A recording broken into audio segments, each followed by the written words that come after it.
After all the politicking and all the play, the Sooners and the Gators emerged to the top of the college football heap. 1 month from today, they'll play for a championship. From the Dodge Sports Desk, I'm Jenny Carlson, and this is OU Football with Jake Trotter. All right, Jake, national championship game is all set. Lots of controversy heading into the game, but it's Oklahoma, Florida, and Sooner fans are already curious about the Gators. So what do we know right now about Florida?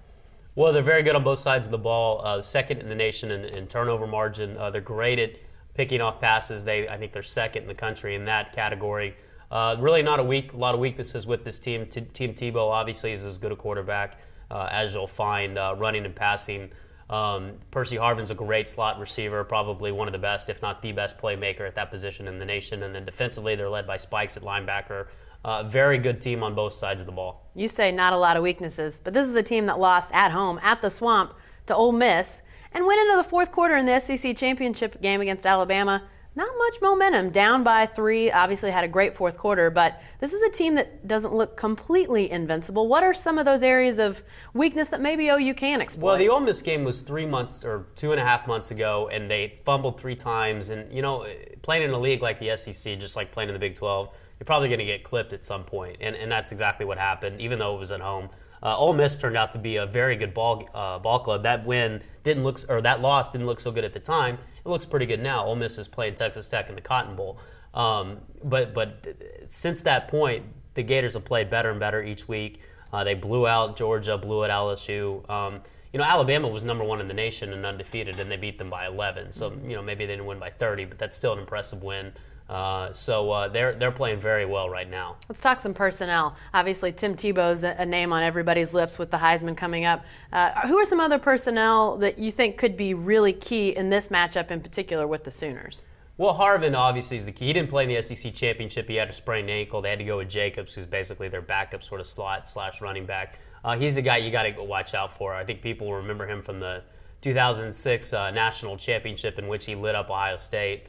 Unfortunately for Sooner fans, he's still around, and it starts with him. And then Spikes at linebacker, I think he's even got some Heisman consideration from some voters. He's not going to be a contender, but he will get a couple votes. So they're a great team on both sides of the ball again, and a lot of playmakers at some key positions. You talk about that Heisman consideration out there. Obviously, Tebow and Sam Bradford, and there's a lot of talk about the 2 Heisman winners going against each other. But that's not a head-to-head. It's not like they're going to be out there on the field at the same time. Are there some head-to-head matchups personnel-wise that you're maybe looking forward to seeing and that could be pivotal head-to-head matchups for this game? Well, I haven't had a chance to really break it down that deeply, but again, it'll be interesting to see how the linebackers and the safeties and the corners match up against Harvin. He's the guy you have to find on the field, and he'll be the fastest guy on the field against whoever he plays, and you have to keep an eye out for where he is. They'll move him around, they'll put him at wide out, they'll put him at running back, they'll run some motion and hand off to him, so they'll do a lot of different things with him, and you got to know where he is on the field. Despite all the controversy leading up to this game, looks like it's going to be a heck of a matchup. You've got 2 teams on some pretty nice win streaks here and winning by big margins since they lost.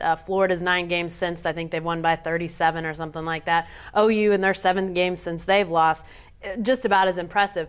What kind of game do you anticipate? I mean, it sounds like this is going to be hyped and billed as probably one of the better championship games. What kind of game do you expect? Who knows? I mean, in 2004, we thought that was going to be a great championship, and OU got blown out. Florida, Ohio State, people thought Ohio State was going to win that one, and Ohio State got blown out by Florida, and then the next year by LSU. Mm-hmm. Really, we haven't had a good national championship.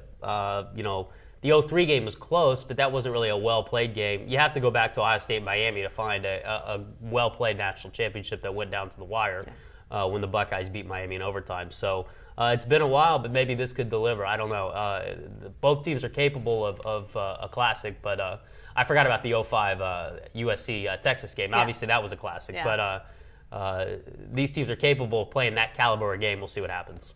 Any early prediction? Any score yet that you've... I don't have any idea. I mean... Haven't looked at film? Don't have a prediction? No prediction, yeah. That'll come a couple days before the game. All right. Well, we'll hold you to that. Jake will continue to provide in-depth coverage of the Sooners as they prepare for the national championship game and when they head to Miami. To follow all the news and analysis, stay with the best coverage team anywhere at newsok.com and every day in the Oklahoman.